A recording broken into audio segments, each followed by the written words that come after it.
Hi, and welcome to Best in Tesla News, episode 275. Elon is thinking big again, like really big, like catching a rocket out of midair kind of big. And the demand problem are something we hear a lot about, but the facts continues to show otherwise. And the EU is putting the softening of the CO2 emission targets on the fast track. And the Digital Europe 2025 is advocating for a unified EU framework to advance autonomous vehicles. And Toyota shows they are in some serious trouble with their new EV. And Neuralink had some big news this week as well. And we see China is both dominating in the China car market and in exports, while legacy automakers are struggling. And Tesla is already building their Cortex-2 supercomputer, showing it has no plans of slowing down in the AI race. All of this and much more in today's episode. Let's dive right in.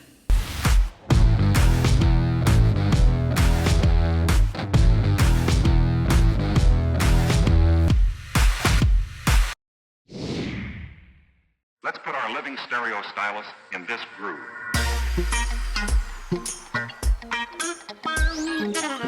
Elon is thinking big again, like really big, like catching a rocket out of midair kind of big. You know, stuff people say is impossible. As Elon wrote on X, been thinking about the fastest way to bring a terawatt of compute online. That is roughly equivalent to all electrical power produced in America today. Now that is a hell of a lot of power.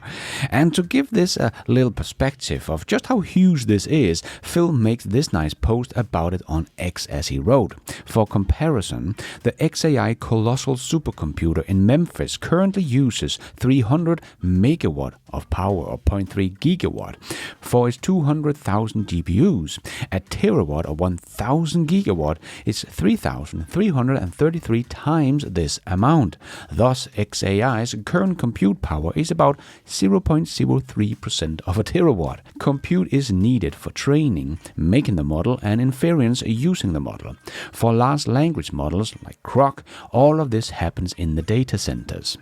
For AIs like Full Self-Driving and Optimus Brain, inference happens within the vehicle or bot respectively. Training by far is more compute-intensive, power-hungry versus inference, something in the order of 1 billion to 1. Wow, that's a lot. But training happens only once per model, whereas inference happens for each use. So inference catches up quickly or slowly depending on the use the model gets. So yes, the AI race between China and the US is also going to be a race to get more power online. So that is of course why Elon is thinking these big thoughts. And of course he is thinking out of the box, as he wrote, 10 starships can produce a terawatt. And then he asked Grok, how should we go about it? And Grok answered, energy from Starship rocket launches can be captured using thermoelectric generators, TEGs, which convert exhaust heat into electricity. That could power onboard systems or stored in batteries. Research like study on smaller rockets shows TEGs are viable but face challenges. High exhaust temperatures, added weight, and lower efficiency. Recovering enough energy for large-scale use like a terawatt of computing is impractical due to their brief, intense energy release. For now, it is best suited for small-scale application. So Grok is not so optimistic, but I do understand why Elon is thinking about how to speed it up, as Grok also made this chart on building energy generation with timelines, and as you can see, it all takes a lot of time. So something is needed to create more energy faster. But in the race, China is leading, as Jess also wrote on X. China didn't build all of this solar for the purpose of lowering emission. They are tapping the largest energy resource on Earth. Emission reduction are a side effect, and Elon reposted and wrote 100%. And AJ also wrote on X, Elon, last month, a gigawatt-class battery is quite a common thing, so we have many orders in the hopper for gigawatt and beyond batteries. Just a reminder, Tesla did 10.4 gigawatts in Q1. How many orders for gigawatt and beyond beyond. Each dollar of energy storage revenue generates over 2 times the gross profit of each dollar of automotive revenue. Yes, this race for AI will increase the demand for energy and energy storage, so we should see Tesla's energy business skyrocket for the next many years. So it's going to be exciting to see what Elon will come up with, because there is no doubt when Elon says something like this, it is because he's thinking about how it can be done. Like we all thought it was crazy when he talked about catching a rocket out of midair. You can't do that, that's impossible. But a couple of years later, he had made the impossible late again. You know how much I value my digital privacy, right? So when I saw this news, one of the biggest data leaks ever, affecting 3 billion individuals, it's unsettling because this isn't just any data. It's deeply personal stuff like real names, online alias, social security numbers, where you live, where you have been, what you do online, and more. Imagine if login details, social security numbers, or bank details fell into the wrong hands. It's a recipe for disaster, like identity theft. Huge loans has even been taken under people's names without them even knowing about it. And where does these data theft get your info? Likely from data brokers who trade personal info like it's just another commodity. But here's the kicker. There's a way out. You can actually request to have your data erased from these broker databases. Sounds simple, right? But tracking down where your data is and getting it removed is like finding a needle in a haystack. Here is where it gets interesting. A study showed out of those 3 billion whose data was compromised, not a single one who used Incogni had their information exposed. That's why I teamed up with Incogni, the sponsor of today's video. Incogni takes the hassle out of this process. They contact the data brokers for you, insist on your data removal, and handles any pushback. With their family and friends option, you can protect up to 4 people under one plan. And they're quick too. Within minutes, they identified 46 databases with my info and started clearing out 13 immediately, and the rest is in the works. But Incogni does more than just remove data once. It repeatedly scans and sends fresh requests to prevent brokers from re-adding your information, offering an ongoing protection as new brokers emerge or old ones resurface your data. Like you can see on my dashboard here, they have found a total of 96 databases. There are 6 still in progress, but they have completed 90. 90 databases they have found my information on. You can even find a list of every database they've found your data in. If you're ready to claim back your privacy, check out the link down below. It supports this channel and you will get a hefty 60% off if you use my code BESTINTESLA at checkout. And a big thanks to Incogni for sponsoring this video. Tesla's demand problems are something we hear all the time, but let's just get the facts straight. We constantly hear that Tesla is having demand problem, and it has nothing to do with the shift to the refreshed Model Y in all 4 factories. And we have seen mainstream media headlines about how Tesla sales were down in April. The sale has collapsed in April compared to March. But as I've shown before, that is very normal in April, as it is an export month for Tesla's factories. And now we see more proof of exactly that. What do you know? Tesla's Shanghai factory export nearly 30,000 vehicles in April, making it the highest monthly export volume in the past 12 months, the company said on Wednesday. So you're telling me that April is an export month? Imagine my shock. And not only has Tesla exported a lot of cars, but it is the highest numbers in the last 12 months. So we should expect some increasing sales numbers coming by the end of May and definitely in June. And this achievement comes as the China-made Model Ys gain strong popularity in overseas markets. The new Model Y, which made its global debut in China in January this year, is now being exported to Australia and multiple Asian markets, including the Republic of Korea. According to Tesla, the US electric automaker giant's first quarter earnings report revealed that the new Model Y helped the company achieve a record high single-day order volume in the Asia-Pacific market following its launch. In Korea alone, the Model Y sparked a buying frenzy on the very first day orders opened. Tesla's official website briefly crashed due to the overwhelming traffic, while Korean consumers lined up outside showrooms in large numbers,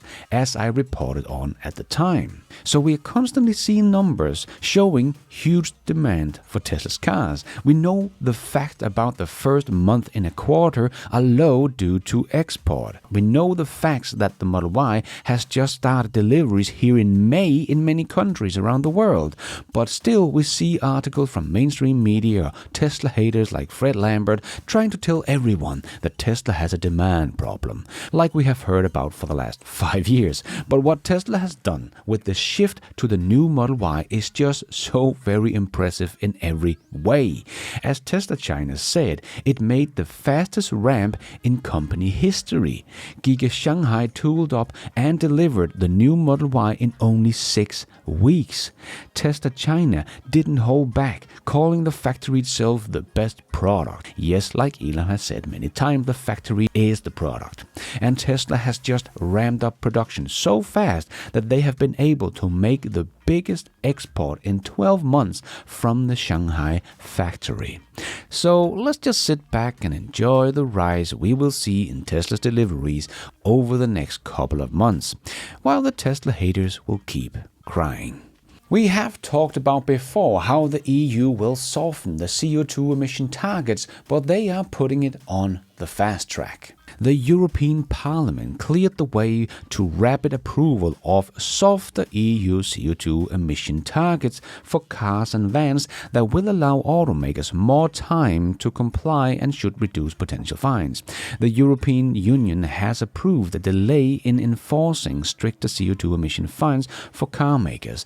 Instead of assessing compliance with the 2025 emission target annually, manufacturers can now average their emission over 3 years period 25 to 27.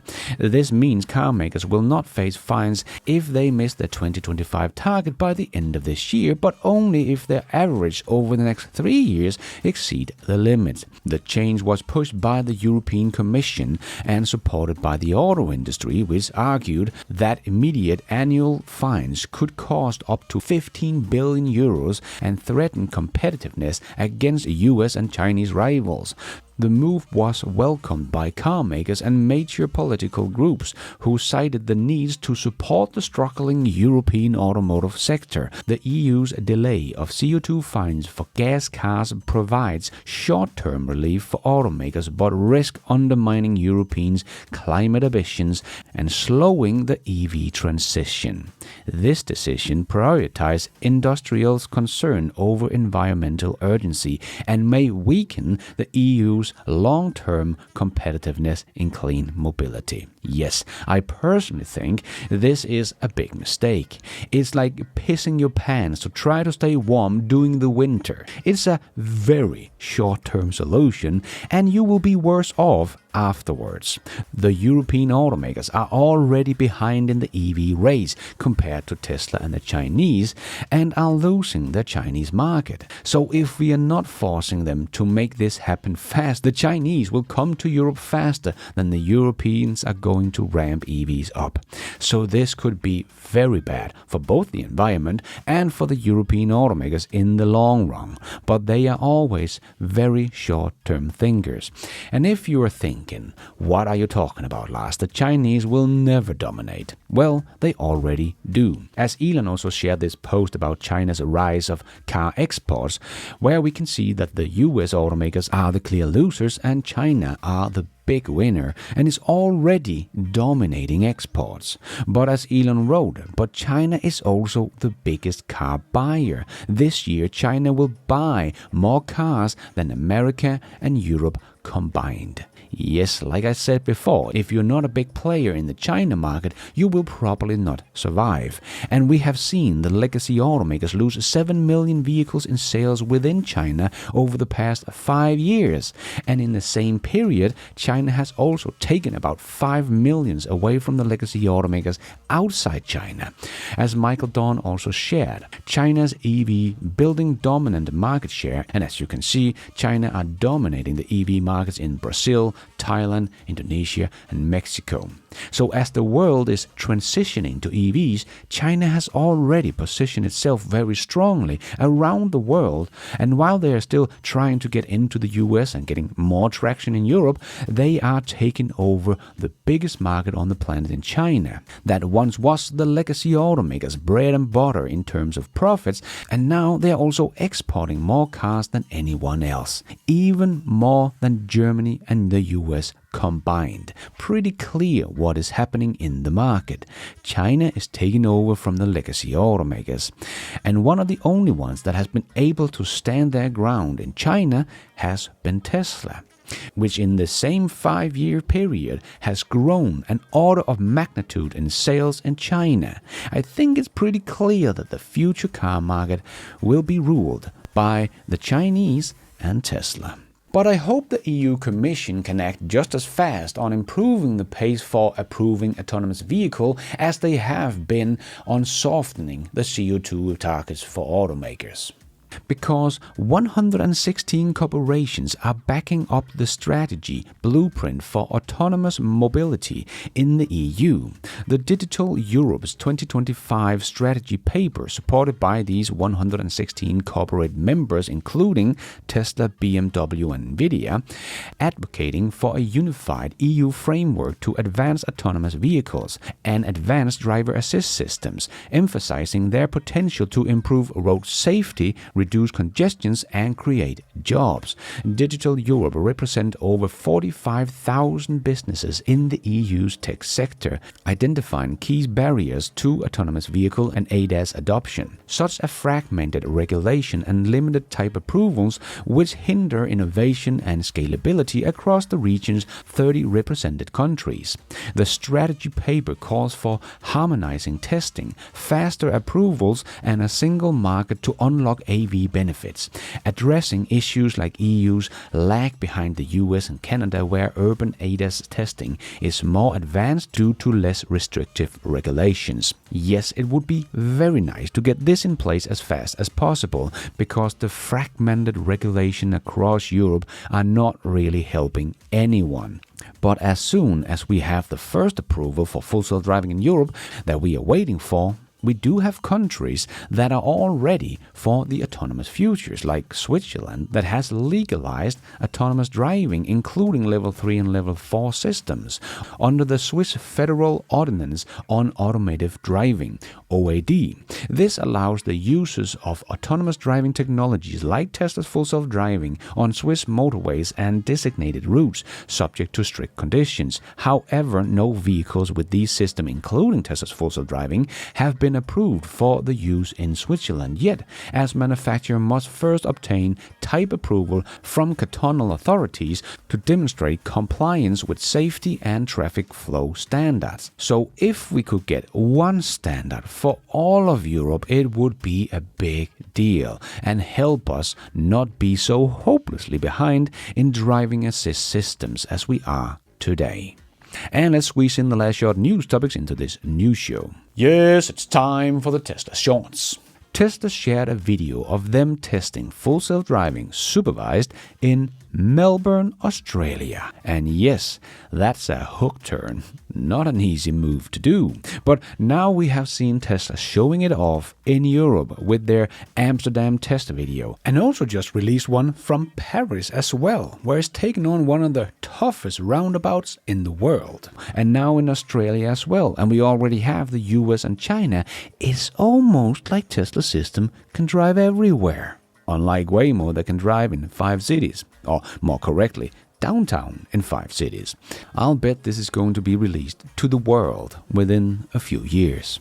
And Sil shared this picture, and this is the Waymo computer in a van. Not sure what kind of van this is, and it is probably an older computer by Waymo, but still, this is such a good showcase of the difference in technology we have been talking about between Tesla and Waymo. Not just the software, but also the hardware. Look at this.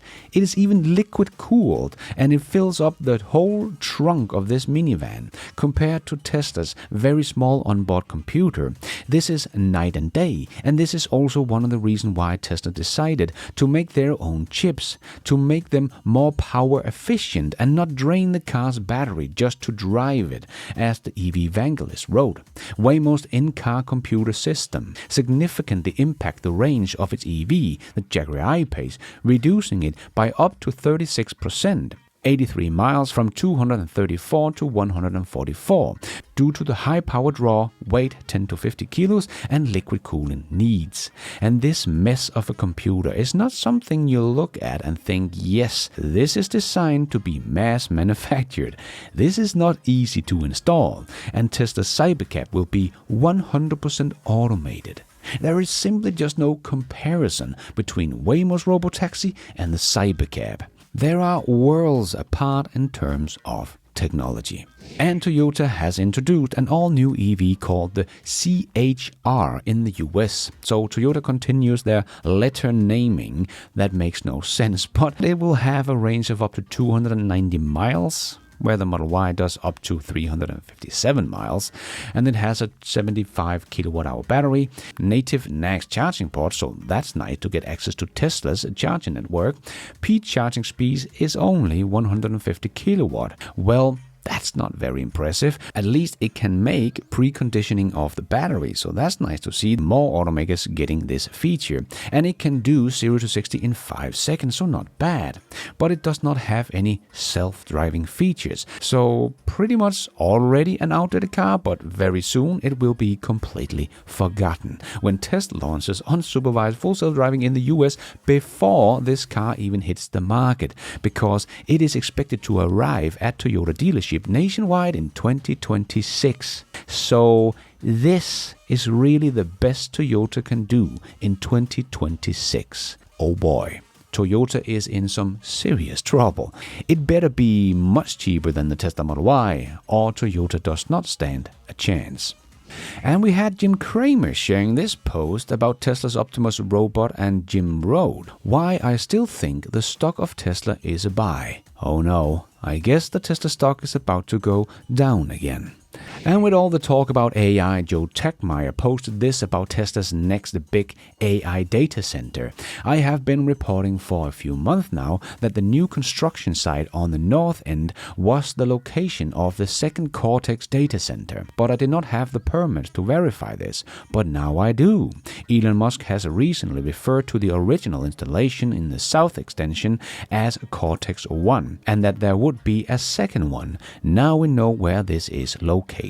Many additional details, construction project, and supporting functions will be added to this construction site as we move further into 2025. For now, here are a few slides from my permits discussion and a current view of the site today. The aerial images Joe shared show significant progress at the site, with foundation work and construction framework underway, aligning with Tesla's rapid infrastructure development to meet AI demands, a pace that is just unmatched in the industry. The car company continues to invest heavily in AI power." And Joe also shared this post. "Even more transformers arrived today at Giga, Texas. Over 200 are now stored on 2 west side storage yards. Not sure where or when these will be used, but Tesla is definitely making a big push to get a lot of these. Maybe getting ready to make some huge battery storage with megapacks for their AI computer cluster. But we'll have to wait and see." And speaking of computer power to make AI drive Tesla cars, Ray for Tesla made a comparison of AI compute with the Chinese competitors for autonomous driving. Full self-driving end-to-end model requires an insane amount of compute for video training. Chinese competitors have been working on their own autonomous driving system training clusters, and here are their compute specs as of 2024. And as you can see on this chart, Tesla has roughly 3 times more compute than all of them combined or at least 10 times more than each of the competitors. But don't worry, they will catch up to Tesla within the next 3 to 5 months, according to Gary Black's reasoning. And Nick shared this and wrote, Qatar Airways hosted an online Fortnite gaming tournament 36 feet in the sky using Starlink. We are living in the future. Exactly. Every plane needs this technology so we can get our time back when flying. And we had a good showcase that autonomous vehicles will make more people drive again, as G. Pina wrote on X. My 88-year-old grandma tried full self-driving for the first time today. She hasn't driven in years. Today she's considering buying a Tesla. Yes, the autonomous market will be bigger than today's auto market. And it seems like the EV startup Slate Auto has racked up more than 100,000 reservations for its customizable, low-cost electric pickup truck, the company has confirmed. Although the reusable reservation fee is only $50, but still that's a lot of reservations. And the company says the truck will start below $28,000 before incentives. So let's see if they can also manufacture EVs and not just make a cool prototype. But the demand seems to be there. And we have been talking about the cool video Tesla has shared about their Optimus robot. But Elon did also clarify that this is still very far from our final form. So we're still far from how these robots will look in the future. We have so much cool stuff to look forward to over the next few years. And Teslaconomics shared one of Joe's videos and wrote, Bro, there is literally no one in the Tesla. This is like a newborn baby, knowing how to walk right from the womb. Wow, unsupervised full self-driving is really here. Yes, very impressive. And Neuralink had some big news. We are launching our first clinical trial in the Middle East at Cleveland Clinic Abu Dhabi in partnership with the Department of Health Abu Dhabi. The UAE Prime Trail explores how individuals with motor and speech impairment can use thought to control devices and communication. Just very cool. And President Trump arrived in Qatar, led by the red Tesla Cybertruck. The vehicles are owned by Qatar Internet Security Force. Very cool. And Doge Designer wrote this. Approximately 31.3% of the world, around 2.57 billion people, still lack internet access. Starlink has the potential to fix this. And Elon said yes. And before we end off with a bit of fun, I just want to make a quick shout out to my new supporters of this channel. My new YouTube members, Laurels or something like that, Paul E. Doolin, John Scram, and Justin Solomon. And my new Patreon producer, Mace. Thank you so much for all your support. I am doing this all by myself, but you guys are all the producers of this show. Thank you. And let's end off with a bit of fun. Just dogs trying to help out the humans.